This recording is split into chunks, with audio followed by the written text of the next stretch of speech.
Good morning, everyone. If we can go ahead and gather. I know it's just a touch early. It's okay, though. It's like 1 minute. All right. Give me 1 minute.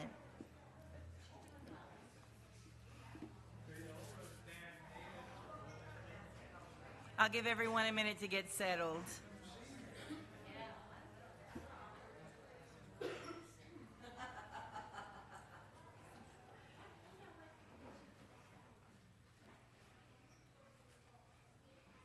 Usually when I speak, I allow Brenda the space to choose music on her own. And as usual, she has chosen some beautiful music. If you did not get to hear the piece that she was just playing, I'm sorry. It was gorgeous. And it's from Princess Mononoke, which is a Studio Ghibli film very involved with ecology and the preciousness of our world and how people fight for it and against it. So, if you haven't seen the film, it's cool. It's animated. It's really neat. And the music of all the Miyazaki films is fantastic. Thank you, Brenda. Good morning. Good morning. Hey, welcome to the Unitarian Universalist Fellowship of Fayetteville. Aren't you glad that reciting our name isn't part of membership requirements? My name is Melly. I am part of the Chalice team. I speak here frequently, and I'm also in charge of Children's Religious Exploration, which is downstairs every morning before our 11 o'clock hour. If you have children between the ages of 5 and 10, I'm the one in charge of them, and I'm really, really happy to be entrusted to that position. Unitarian Universalism is a religious tradition. We are a religion, I promise, that values freedom in religious thought and journey. We uphold the unity of our interconnections, connections to each other, to all of life, and to the precious universe of which we are a part. We affirm the universality of love and hope as we journey together in community, and we welcome you, whoever you are at this moment, and wherever you are in your spiritual journey. For those of you joining us online, welcome. If you're new, please check out our website, uufayetteville.org, for more information. For those of you visiting us for the first time, if you haven't already, you'll find a visitor information card in the seat back in front of you. Seat back in front of you. Doesn't that sound funny? I hear it every week, and I'm like, that's so weird. Seat back in front of you, and you can fill that out. We'd love for you to do that so that we can get to know you, get you on the email list, keep you informed of all of our events. Later in the service, we will have a time where you'll be invited to come forward and share joys, concerns, and milestones. These are the cards for that. You'll find a place on there to indicate if you want that shared or kept private for just the pertinent staff to leadership to deal with. If you fill out a yellow card, you can bring it forward during that time. And if you're online, you can write your joys and concerns in the comment section, but there is no way for that to be made private. It's public all the time. It's just the nature of social media. If you need hearing assistance, our AV tech, David, can help you with that. He's back there. Children are welcome in our service, but there is a staff nursery downstairs if you prefer. And I'd like to clarify, the nursery is not just for babies. If you happen to have slightly older children who have a difficulty maybe not carrying on continued conversation, then that may be an option for you. Also, if you're an adult and you have difficulty carrying on continued conversation, the service is also piped into the foyer, so you can sit out there and listen as well. If you're not comfortable going downstairs with your children, that's an option too. We have lots of ways that you can be comfortable in our service. If you're neurodivergent and have difficulty with the space, that's for you too, okay? Please remember to silence your cell phones as we enter our service. If you have one, just go ahead, get it out and look. I will not be offended if you check. I promise. Today we are going to be burning our Butzemann. I'm going to be talking a little bit about what that is, but you can see it right here, I think.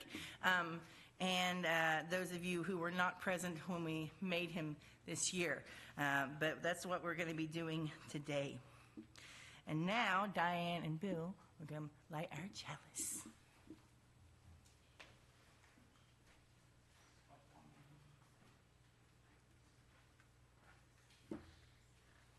Good morning, everyone.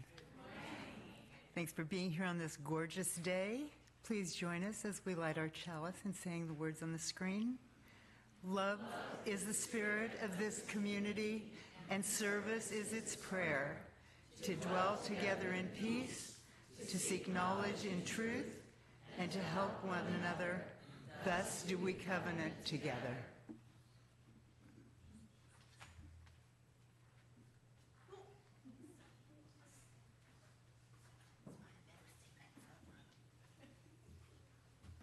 As usual, my opening words come from our great hymnal. And I would also like to join Renee in being excited about our digital hymnal that we now have access to. But I like this one so much.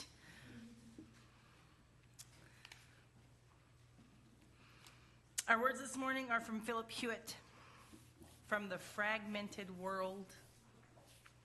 From the fragmented world of our everyday lives, we gather together in search of wholeness. By many cares and preoccupations, by diverse and selfish aims, we are separated from one another and divided within ourselves. Yet we know that no branch is utterly severed from the tree of life that sustains us all. We cherish our oneness with those around us and the countless generations that have gone before.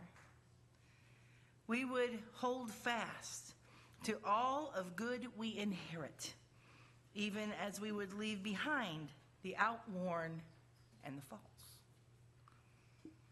We would escape from bondage to the ideas of our own day and from the delusions of our own fancy.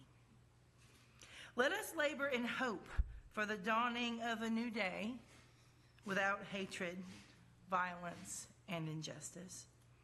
Let us nurture the growth in our own lives of the love that has shone in the lives of the greatest of men and women and others, the rays of whose lamps still illumine our way. In this spirit we gather. In this spirit we pray. Ollie? Hi, good morning. So our opening hymn today is With Heart and Mind. It's in your great hymnal, number 300. The hymns we have today are ones that I had not heard before I learned them to sing. So you guys can learn it a little bit more. We're going to play it through once without singing so we can listen and hear it first. Yes. Oh my God. Yes, please rise to your relegated.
Thank you. Please be seated.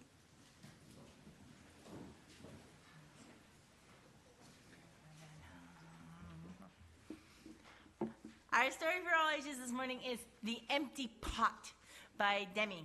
The pictures are really pretty, and I love how they are framed in this lovely circle. Makes me think of the circle that we share. So I'm going to start. A long time ago in China, there was a boy named Ping who loved flowers. Anything he planted burst into bloom.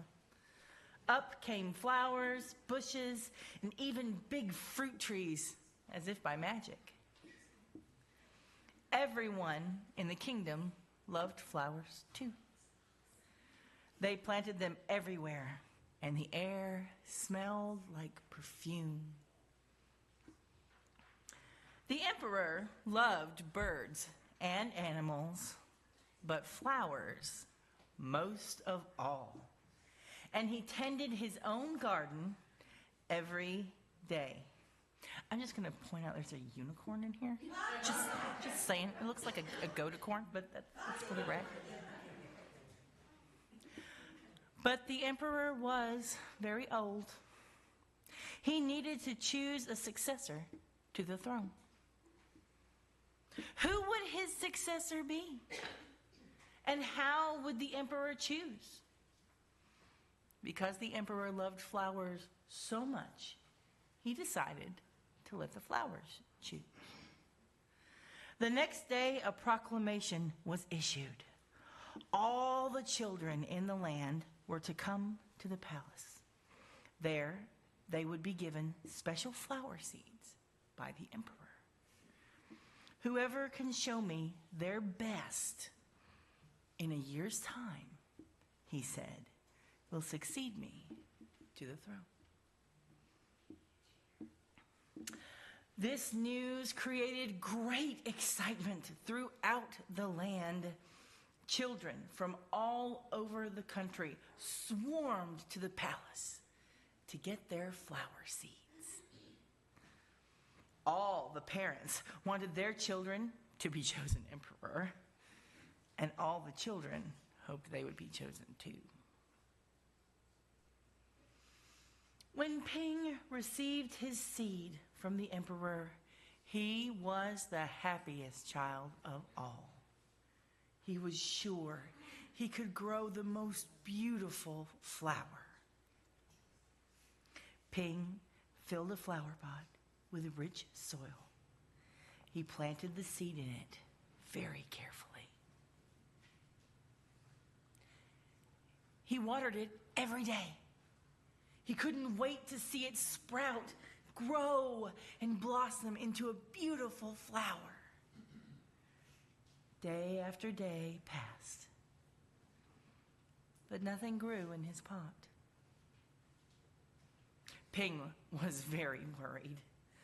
He put new soil into a bigger pot. Then he transferred the seed into the rich black soil. Another 2 months he waited. Still nothing happened. By and by, a whole year passed. Spring came, and all the children put on their best clothes to greet the emperor.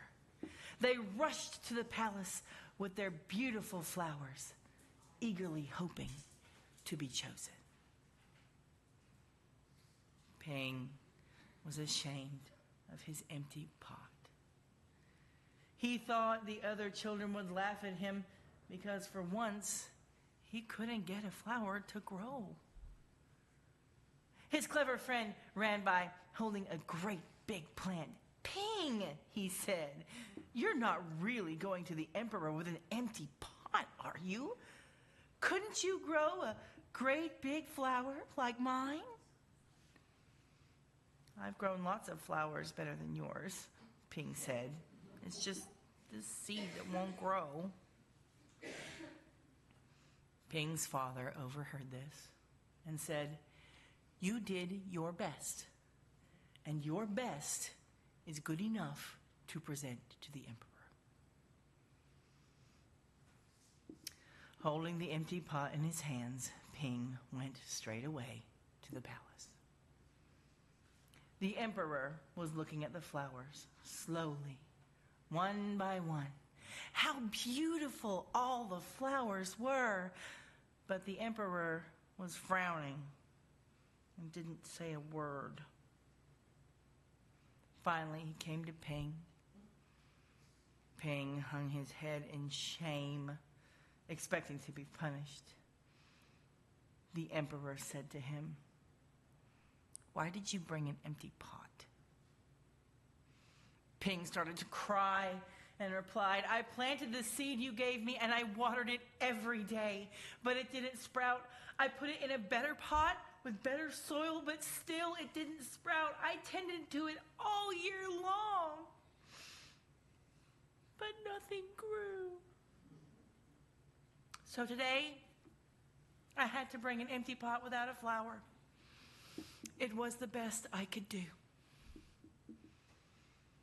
When the emperor heard those words, a smile slowly spread over his face, and he put his arm around Ping. Then he exclaimed to one and all, "I have found him. I have found the one person worthy of being emperor. Where you got your seeds from, I do not know, for the seeds I gave you had all been cooked. So it was impossible for any of them to grow. I admire Ping's great courage to appear before me with the empty truth. And now I reward him with my entire kingdom and make him emperor of the land." There we go.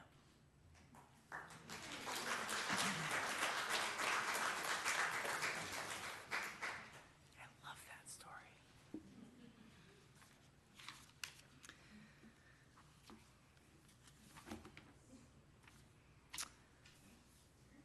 Now is the time in our service for our joys, concerns, and milestones. If you haven't filled out your yellow card and you want to, you still have a couple of minutes. As a community of people that care about each other, we share our various joys and concerns, and we invite you to share your ups and downs as you desire. You can come to the front and drop a stone for any joy or concern, shared or confidential, expressed or held in your heart. As you drop your stone, may you experience the spreading of love and support. You can also just come drop a stone to be part of this ritual that we share, not only in this fellowship, but with UUs all over the place. If you filled out a card, you can bring it at this time. Make sure that you indicate whether it's to be shared or kept confidential. And if you need to stay where you are, just hold your card up and someone will bring it for you. If you're attending virtually, please write your joys and concerns in the comments at this time. Bring that.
all of our lives, things happen we might not prefer.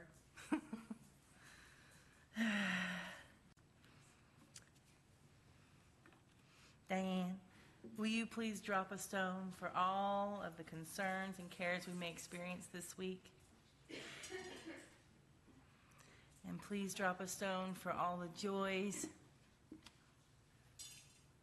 Thank you. And let's have a moment of silence. Please hold this moment of silence however you feel is worthy for you. We're going to have 1 full minute and hold these things in our hearts.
Thank you.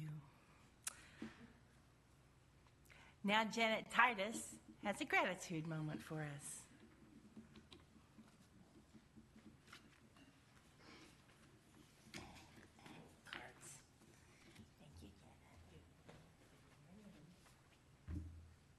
Good morning.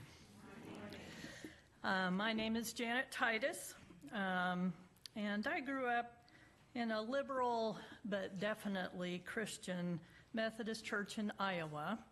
We had never heard of a Butzemann, but one of the traditions I enjoyed most was our midnight Christmas Eve service. Singing those familiar holiday hymns, raising our candles against the dark at midnight, and then our boots squeaking over the frozen snow, muffled streets back to our warm beds is a memory that speaks to me of home and family. Years later, unchurched and alone, when I was about 30, I drove around Fayetteville late on a dark but not quite so cold December 24th in search of some semblance of that warm feeling and connection. In my personal history, I count it as a minor miracle that you were here. I'm very grateful that you were. Well, it wasn't you personally, perhaps, although Betty Lou Lancaster may have been in the crowd, but your spiritual forebearers, the generations that came before, as Melly spoke of, the members of this congregation. It filled my heart with joy that night to be able to belt out those beautiful and familiar carols, feeling confident that no one else in the room really took them literally either. I have been grateful for this hallowed community ever since. Through good times, eras of frustration, through joys and conflicts, both personal and as a congregation, you have been my spiritual home. When my children were growing up in your non-judgmental embrace, I would at times stand in the back of the sanctuary, look out over the backs of your heads, and experience a flush of warmth, realizing that you are my people. And as I told Renee just a few weeks ago, that feeling still visits me from time to time. My father, who many of you met, gave generously of his time to their church, the scouts, the swim team, etc. as we grew up, but he was a notorious skinflint where money was concerned. My mother was in many ways a timid 1950s housewife, but she stood her ground on the issue of tithing. I have tried to honor both of their examples. I taught for a few years in RE, then co-led the senior high sexuality education program for about 10 years. I served on and chaired various standing and ad hoc committees, spent time on the board and in leadership. I marched with you and sang with you. And since my first real paycheck as a lowly family practice resident in Pine Bluff in my 20s, I've tithed. Not to a church at first, but to various charitable endeavors. I consider it a method of protest against rampant capitalism, to live beneath my means and practice the discipline of giving money away. For the last 40 years, I have divided that tithe, half to this congregation and half to other worthwhile organizations. But we were talking about gratitude. My life has been filled with things for which I am grateful. A major one is you. You who were here for me that dark Christmas Eve and are here now for the seekers who walked in our door this morning. You who helped raise my children and who continue to give our children and youth a safe place to come into their own blessed community. To the lifelong friends I have made in this place. To all of you who cared for me when I broke my leg, who make meals for the homeless and do the work to celebrate each other's joys and offer support in times of need. You who quarrel and bicker and love each other like family. I love this building and its sacred space, but to me, it is only holy due to your presence. I'm grateful that I stumbled into it 40 years ago. Let us continue to work together, continue to give generously of our time, talents, and money as we are able, even or perhaps especially if it is only an empty pot. Let's keep our community strong and vibrant, keep our light illumined, and keep our door open wide for all who choose to step inside for the next 40 years. Thank you.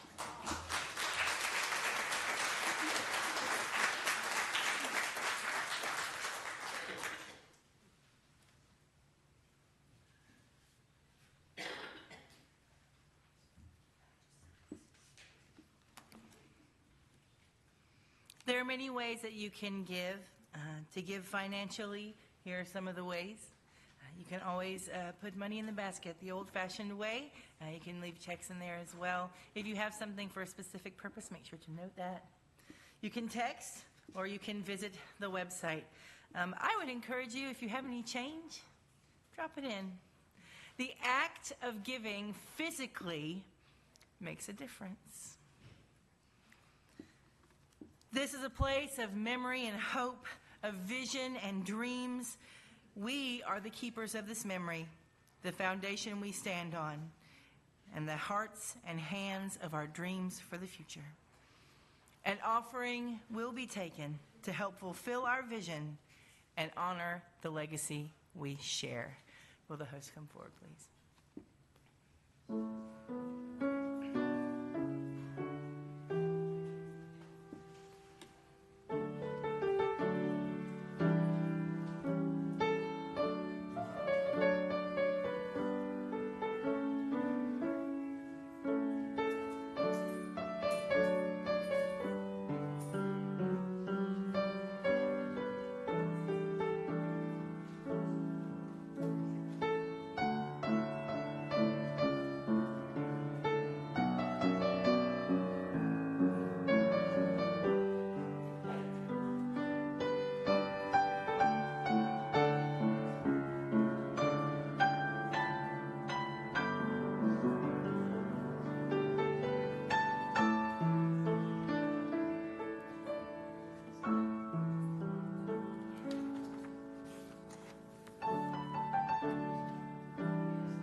So I thought that I would start with a little bit of a re-explanation of what a Butzemann is and why we do it here.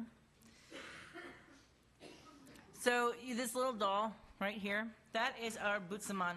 Butzemann comes from the Pennsylvania Dutch witchcraft tradition, Urglawe, and pulls from other Germanic pagan roots.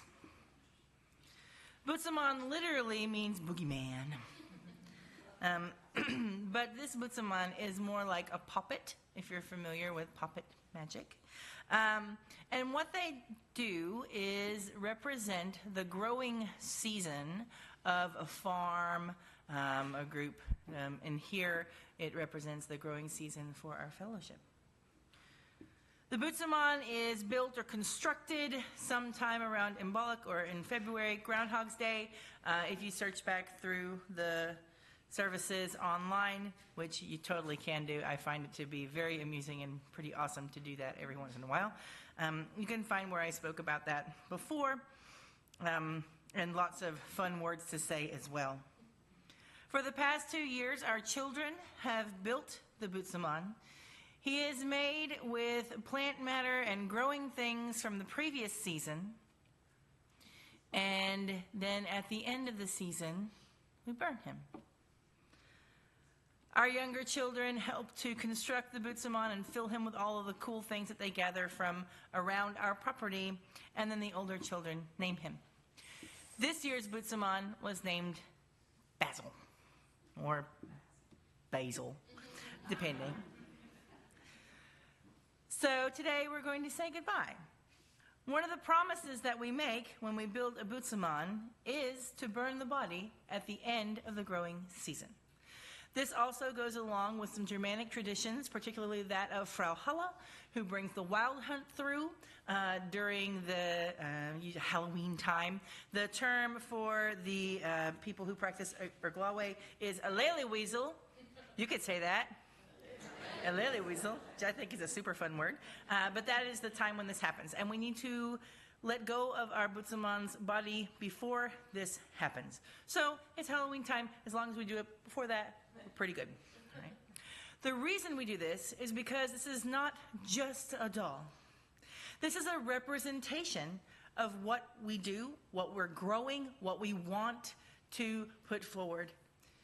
This spring, when we built our Butzemann, I was particularly touched when someone asked to hold it. Sorry, I'm going to cry. And then everyone passed it around to put their wishes and hopes and dreams into it for this coming season after having received some particularly disturbing news in January. So I watched as people passed this little doll from one to another in our congregation, and then it came back up here to sit and watch and be here. This means it has a spirit. It holds something inside. The problem with spirits is that they leave. At a Leleweasel, when the wild hunt comes through, all the spirits of the people who have passed away are taken so that they can go do their spirit things. They're not stuck here. This is pretty common in a whole bunch of different faiths. I don't need to name them, you know them. But that leaves the shell because our bodies kind of do their thing. But this one we made, so we're responsible for it. Because what happens, according to tradition, if you leave this shell here, is it's been activated, and now it's open. It's open for things we don't want to come in and settle and cause trouble and mischief. Now, one of the reasons that this is so important for our Butzemann is because the Butzemann has given their time and energy and all of their stuff to us, to help us remind us what we're doing, to see where we're growing. So it's been dedicated to us. How disrespectful to allow its body to be taken and used that way. So this is about commitment, and it's about respect.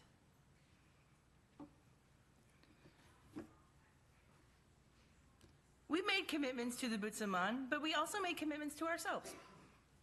We put things into the Butzemann, we thought about things, that I did, and there's supposed to be limited time for the growing phase, okay? Not years and years worth of things, but something that you can think about, sit with, hold for the growing season, and then it has an endpoint. That endpoint is very, very important because it allows us to stop. When we put too much energy into just pushing forward with step after step after step after step, it doesn't leave a lot of time for contemplation, for thinking about what we're going to do next.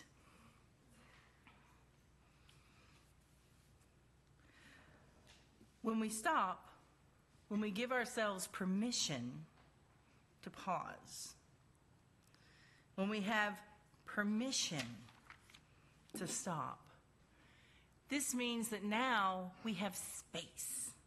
We can think. We can figure out what happened. In the farming community, this is really important. If you planted new things, how did it work? If we rush into the next planting season, already planning, and don't stop to think about what actually happened with this one, often we're setting ourselves up to make the same mistakes again. Or not having opportunities realized that could be there. Perhaps you used a new kind of fertilizer. It worked really well for this plant. Not that one, though. Or maybe it was too caustic for the soil and caused some issues with other things. Or maybe it just smelled really bad and all the animals left and you didn't have enough pollination. But if we don't stop and pause to consider what we've done, then that makes it less productive, actually, to continue with other plans. This rush, this push to just keep going can actually inhibit us from reaching newer goals and higher heights. In our story today, the emperor is at the end of his tenure. He has to consider what's coming next and think about what to do about it.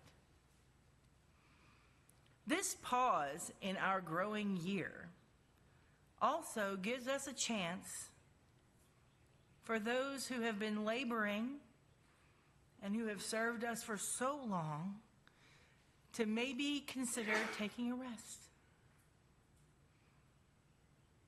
Oh, but that's disrespectful. We don't want them to have to stop. Well, have you ever considered maybe they want to? And maybe those who are coming up next need chances to grow, to participate, to learn.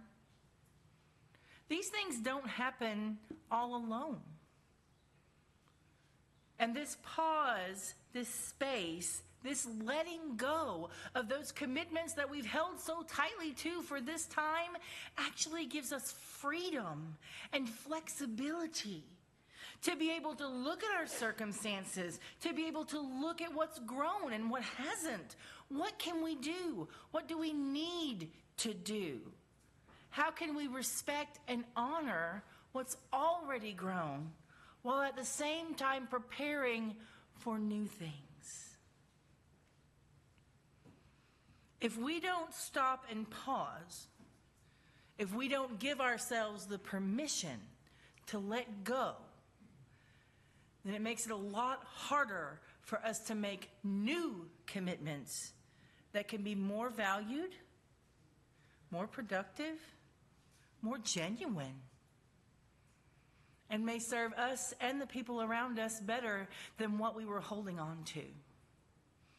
The burning of a Butzemann is letting go of those things, of saying, now I'm going to take stock in what has happened.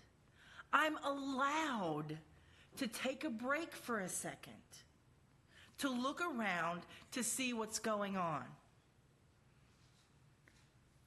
This is the beginning of our pledge drive. It's a time for us to look at what we're doing for our fellowship, to look at what others are doing, to be like, hey man, do you want some help with that committee? I've never been on a committee before. I don't know what to do. I don't think I'll be very good, but I can try.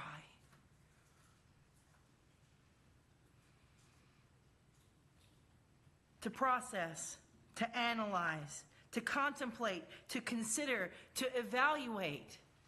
All of these things then give us the ability to innovate, to change, to grow, to explore, and to be allowed to rest for just a minute.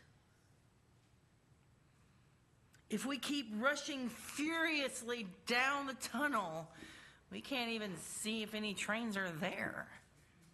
There's a possibility that we may be moving toward goals that aren't needed, putting energy and time into something that's not even productive at all. Our Butzemann lets us know that our commitments can be temporary, but our integrity in keeping them is not. Ping's integrity is solid. No one will ever forget this. And Ping is emperor. He's going to remember every single child who brought a flower.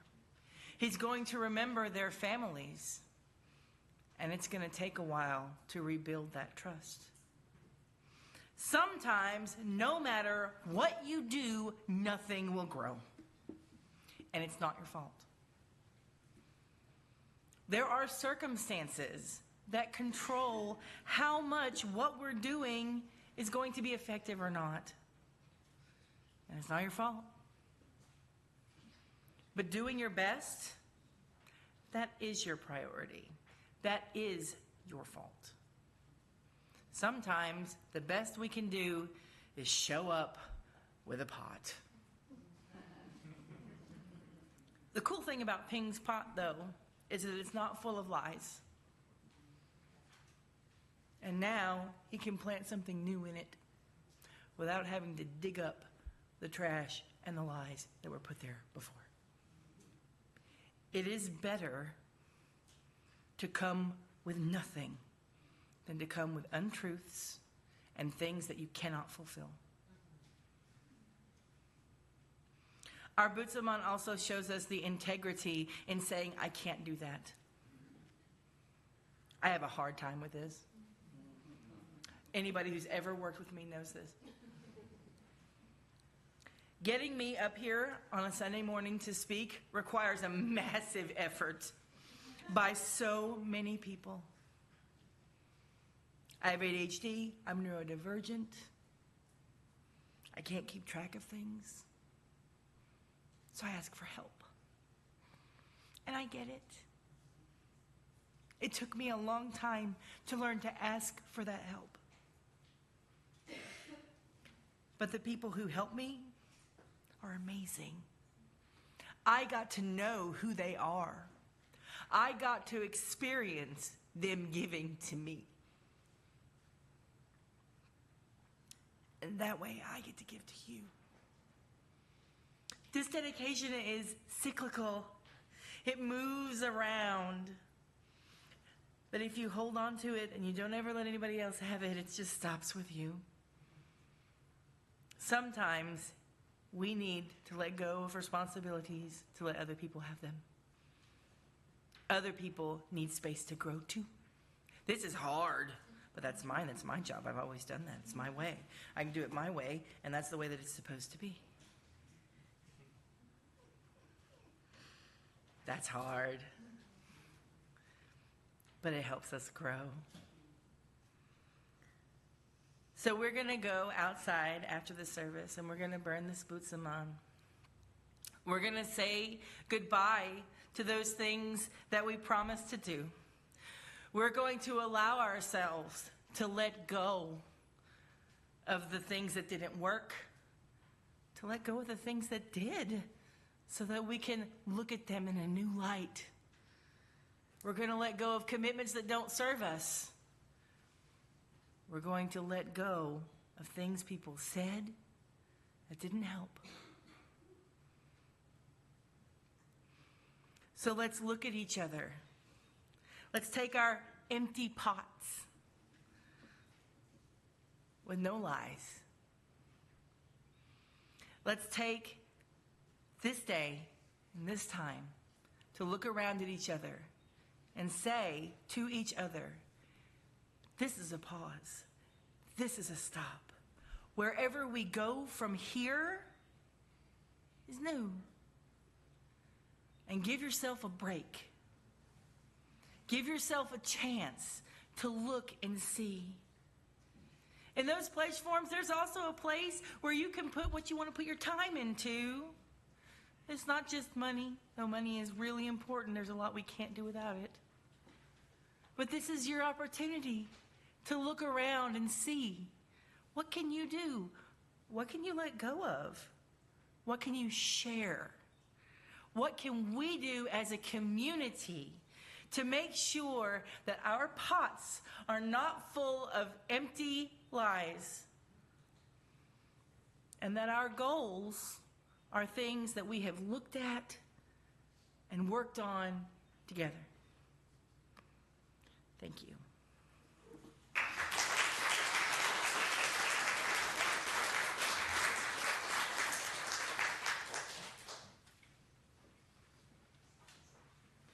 That's my mom.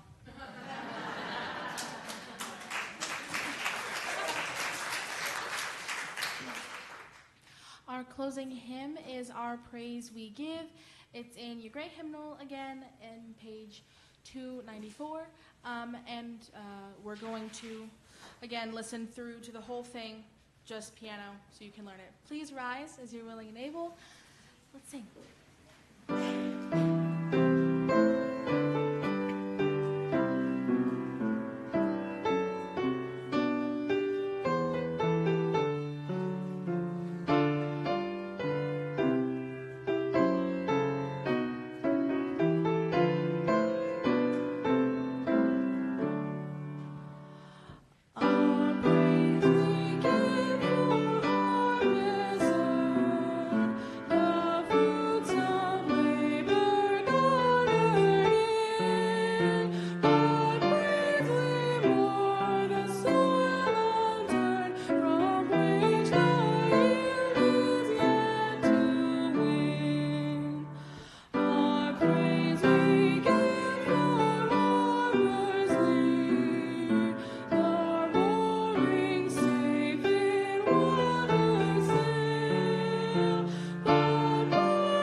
Seated.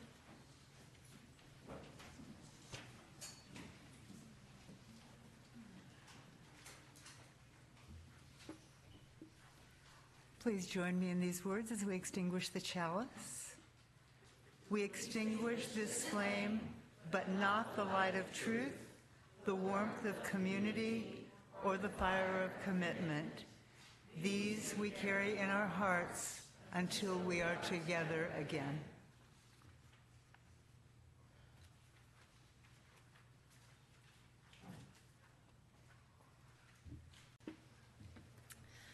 Our closing words today are from one of my religious texts, the Poetic Edda.